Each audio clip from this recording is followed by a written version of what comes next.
කොහොමද ඉතින් ඔයාලට? ඔන්න මං ආයෙමත් වීඩියෝ එකක් අරගෙන ආවා ඔයාලව හම්බ වෙන්න. ටිකක් විතර මම බිසි වෙලා හිටියත් මට ඉතින් ඔයාලවත් මතක් වෙනවා. ගොඩක් අය මගෙන් අහලා තිබුණානේ මම කොළඹට ඇවිල්ලා මොනවද කරන්නේ? සල්ලි හම්බ කරන්න මොනවද කරන්නේ? ඒ වගේ ගොඩාක් ප්‍රශ්න තිබුණා. ඉතින් මගේ වීඩියෝ බලන ඔයාලට.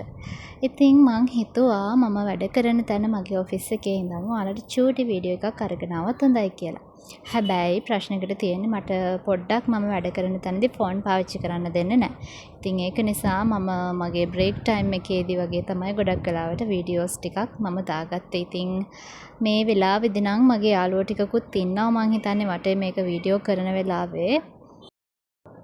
ඔයාලත් ඔයාලගේ වැඩ කරන තැන් මොන වගේද කියලා කමෙන්ට් එකකින් දාගෙන යන්න. ඉතින් මම නම් සාමාන්‍යයෙන් රෑ 8ට ගියාට පස්සේ ආපහු ඕෆ් වෙන්නේ උදේ 8ට. සමහර වෙලාවට ඊටත් වඩා පරක් වෙනවා. සමහර වෙලාවට පැය 14ක් 15ක් වගේ ඔෆිස් එක ඇතුලේ ඉන්න සිද්ධ වෙන වෙලාවලුත් තියෙනවා.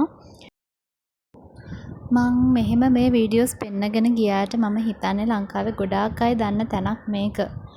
කොල්ලුපිටිය ටවුන් එකේ තියෙන්නේ. හැමෝම දන්නවා මං හිතන්නේ. මම තැන කොතනද කියලා කියන්නේ නැහැ. මගේ ඔෆිස් එක තියෙන්නේ එතන.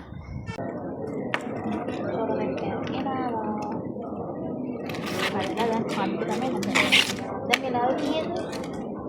හරියට පාන්දර 1:45. මේ වෙලාවට ඉදරන්නේ නිදි. මම ඉතින් හයිට කඩන්න ගන්නවා.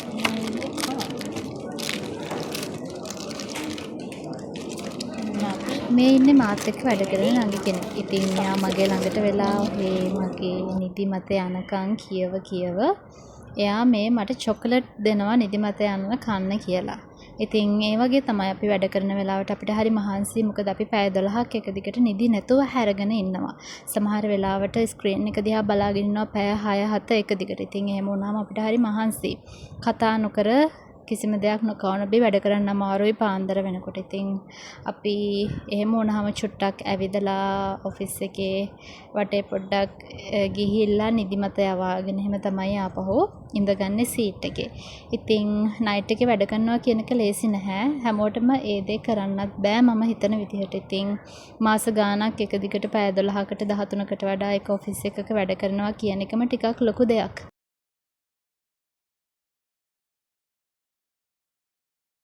ඉතින් මගෙන් අහලා තිබුණානේ මම මොකේද වැඩ කරන්නේ හැම කියලා. ඉතින් මම වැඩ කරන්නේ ෆොරින් කම්පැනි එකක. එතකොට එයාලගේ rules and regulations වලට අනුව තමයි අපි වැඩ කරන්න ඕනේ. ගොඩක් වෙලාවට මට නිවාඩු නැහැ.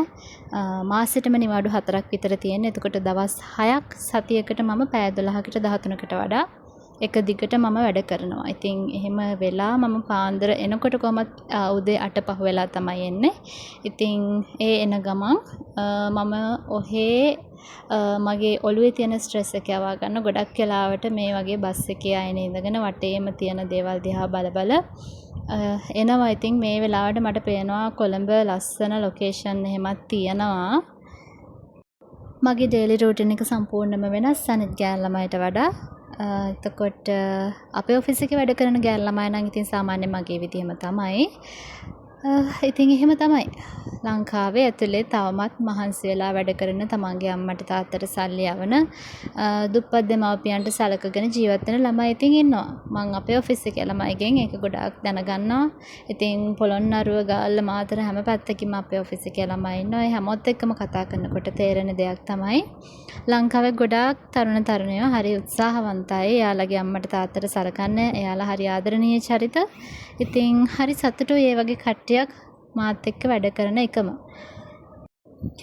වැඩ ඉවරන ගමන් මම අනිවාර්යෙන්ම පුළුවන් තරම් ඉක්මනට මම එන්න තමයි බලන්නේ බෝඩිමට. මොකද ආයෙ නිදා ගන්න මට පරක්කු වුණොත් ආයෙ ටයිම් එකක් නැහැ ඊළඟ රෑ වෙනකම්ම මට නිදා ගන්න.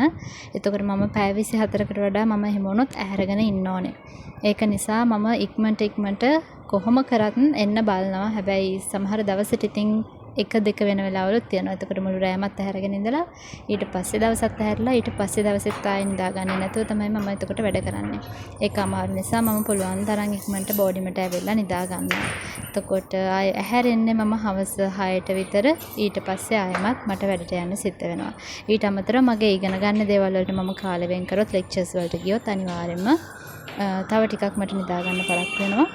ඇත්තටම මම නිදාගන්නේ නැතිම තරම් සමහර දවස්වලට ඒ වගේ තමයි ගොඩාක් මහන්සි වෙනවා. ඉතින් ගොඩක් අයට කතන්දර කියන්න පුළුවන්. හැබැයි අපි ජීවත් වෙන්න දරන මහන්සිය දන්නේ අපි විතරයි.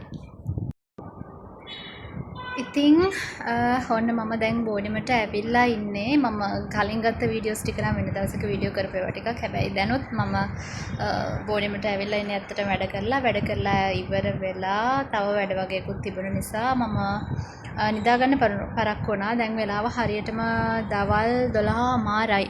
එතකොට මට නිදාගන්න තව තියෙන පැය 4ක් වගේ. එතකොට ඊළඟට මම ආයෙමත් නිදාගෙන හැරෙන්න ඕනේ. ඒක නිසා මම වීඩියෝ එක මෙතනින් ඉවර කරනවා. මම තව දවසක ආයෙමත් වීඩියෝ එකක් අරගෙන එන්නම්. ඔයාලා හැමෝටම සුබ දවසක්. හැමෝම සතුටින් පරිස්සමින් ඉන්න.